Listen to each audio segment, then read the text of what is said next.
I'm not sure what happened, but I was in the middle of my project and all of a sudden everything was gone. So here is my second layer of my flag.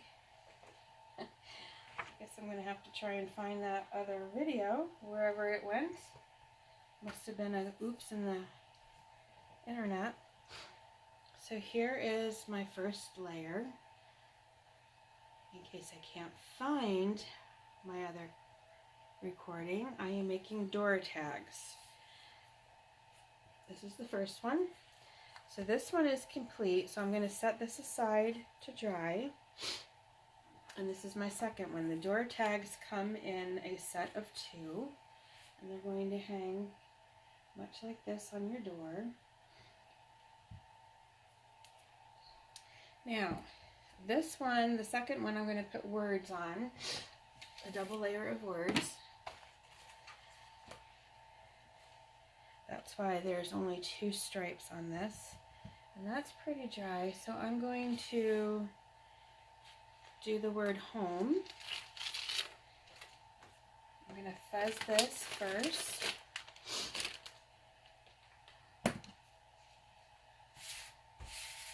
And I think I'm going to do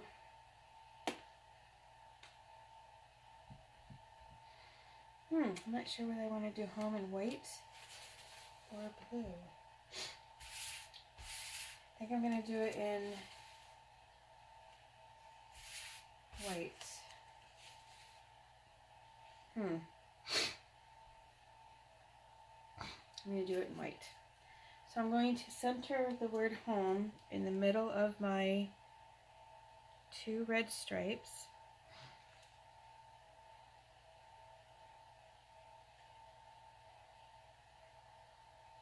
Like so, I think.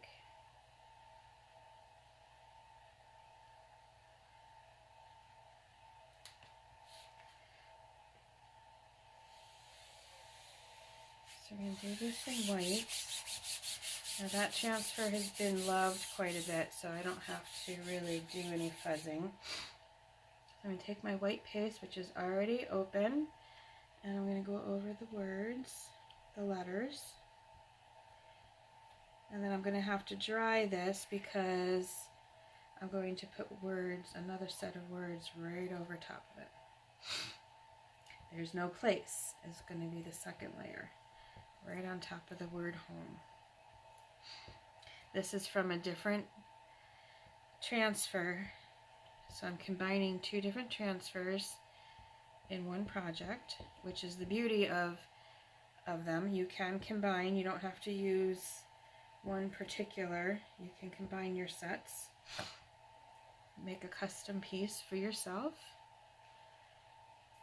or friends or whoever. Alright. I'm thinking I'm going to make door tags for every season or holiday to change out my home decor.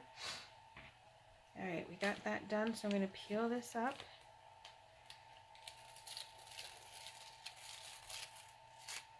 I got a goober there, so I'm going to clean that up. Right there. And because it's chalk paste, it's forgivable. It's, you can clean up any of your mistakes as long as it's not sealed. It's water soluble, and because I waxed the surface prior, it comes up pretty good. I'm going to clean up my squeegees, and then we're going to dry that with my blow dryer. You could use a word like welcome, anything like that. Family, whatever you want on your front door or your back door, wherever you're going to hang this.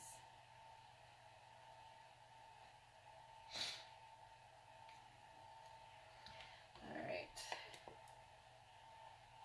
close up that white. It was so weird that my internet just like disappeared on me here. shut me down. Or maybe it was YouTube. Could be YouTube too. Alright, I'm going to dry this word home.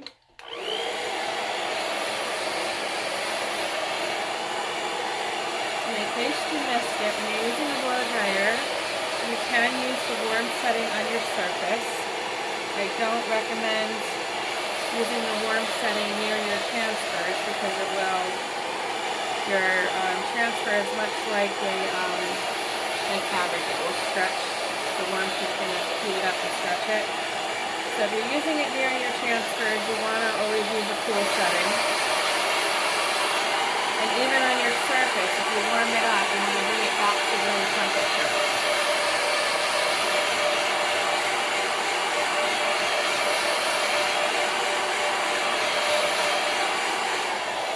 If you don't bring it back to room temperature, it will have a tendency to peel up. Alright, so now I'm going to go back to the blue and use the words "there's no place like."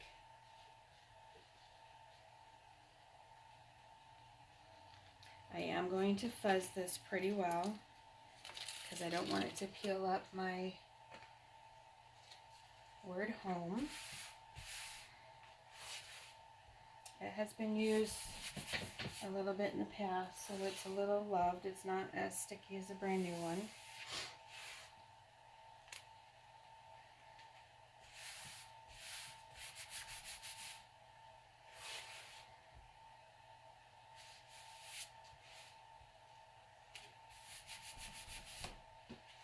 Okay. So I'm going to place these words right over top of the word home in the center as best I can.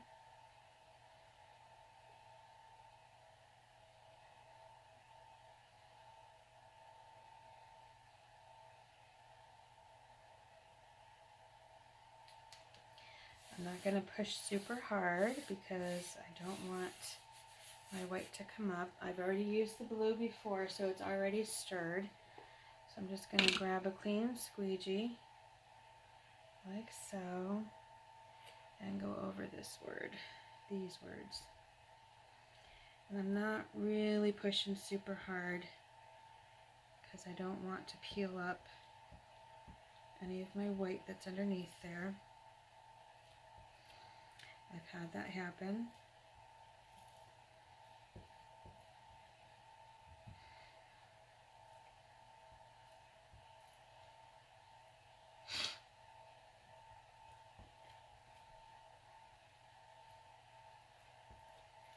So I'm going to get my color on there, and then I'm going to come back and remove the excess. Just like so.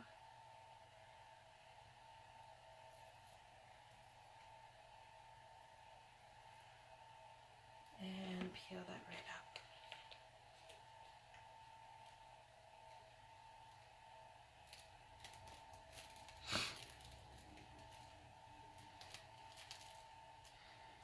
Set that aside to wash in the sink later.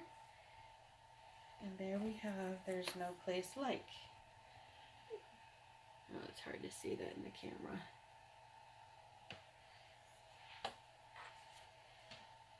Clean this up.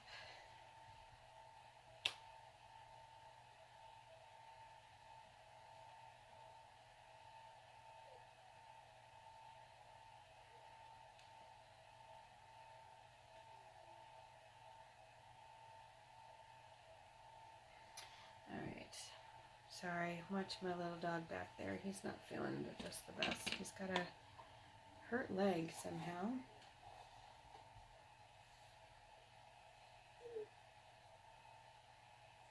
Not really sure how.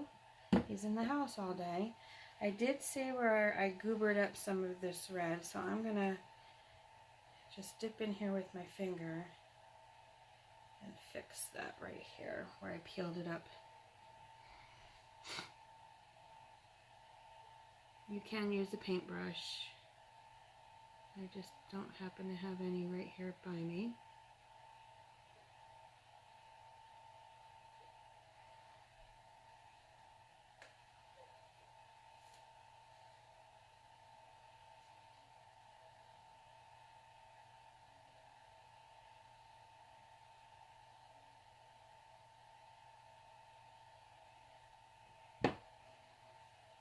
go ahead and dry that little piece that I just put on there.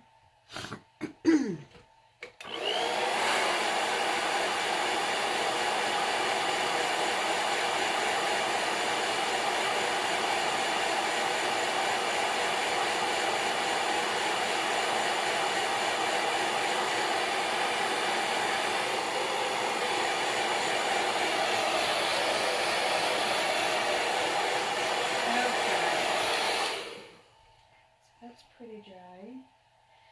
So because these are going to be hanging on my door, there's a possibility that they might get wet.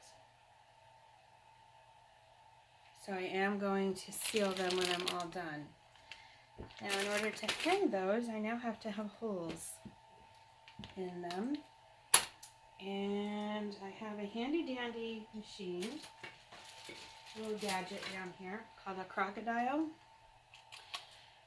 This is basically a big major hole puncher. It's got two different settings down here on the bottom. You can also do rivets and things like that with it. This is just chalkboard that I buy at Sheetz at the home hardware stores. And I'm going to poke a hole. Oh, I need to remove these registration marks on this side. I'm going to do that with a baby wipe. The registration marks are there so that you can line up your top layer to your bottom one, and then you just erase them when you're all done with your project. And they come right off, like so. Okay, so I'm going to poke a hole on either board so that I can run some jute through there. But I want to see how far in I want that hole to be. There's a little slide here that I can control where my hole goes. So I'm going to move it back right about there and measure and see if that's where I want it to be. Yep. And that prevents you from, it only lets your work go so far into it so that you can put the hole right where you want it to go. So I'm going to just slide this into my work here, my gadget, squeeze the handle down,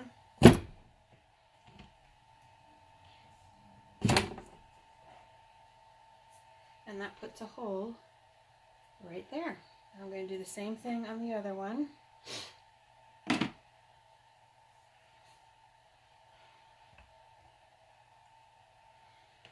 Just like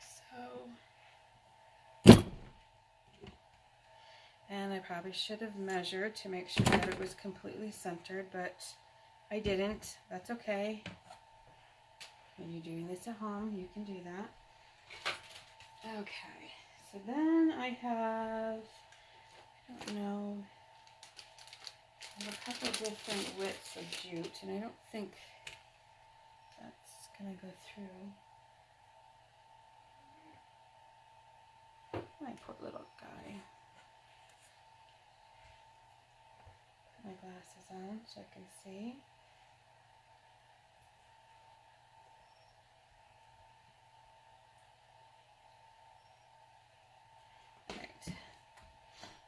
I guess I could make that hole. That's what I'm going to do.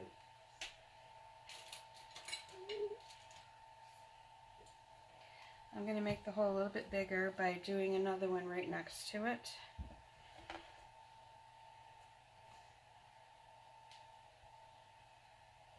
I think, like so. Okay, so that enlarged my hole just a little bit. Do the same thing on the other one because I do want to use the bigger jute. Alright, let's see if that's going to do the trick.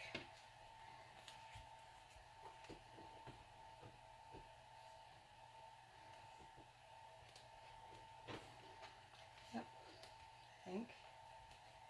You can also put some Scotch tape on the bottom of your jute. It makes it a little bit easier. It doesn't fray as much. And I'm just going to tie a knot on this end.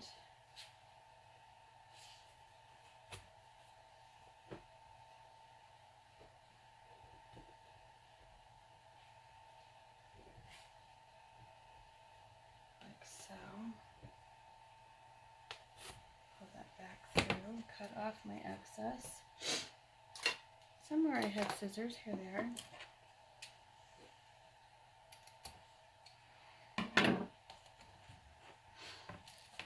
And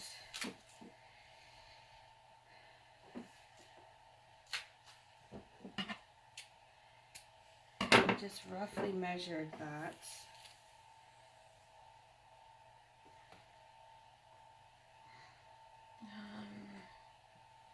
I'm gonna run this through the back, just like I did the first one.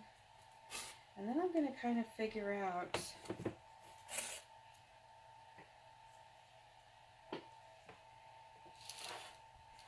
how I want that to look. See how the idea is so that they hang together.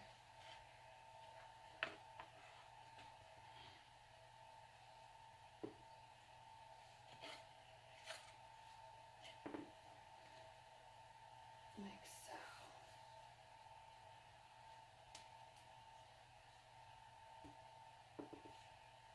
I'm actually going to make them a little bit crooked. So I think that's going to be a good length right there, I think. Tie my knot on this end.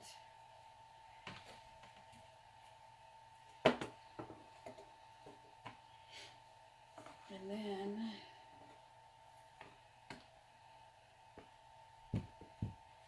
if I want them to be even,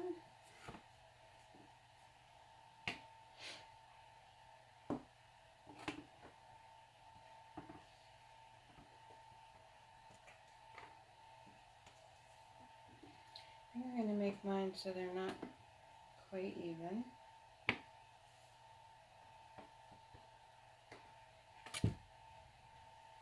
Maybe.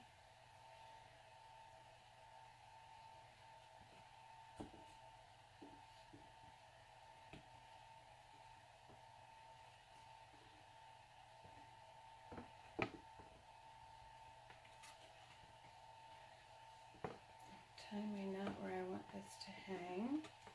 It's going to be my hanger on the door, like so. And I cut off this excess.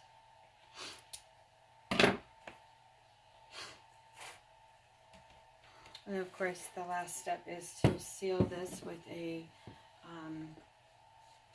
clear coat, and then you just hang them on your door. Like so.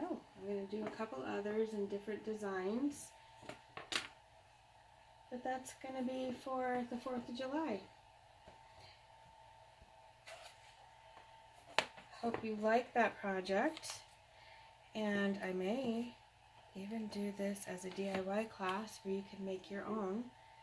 So like and share the video, and stay tuned for some more home projects. Thanks for watching.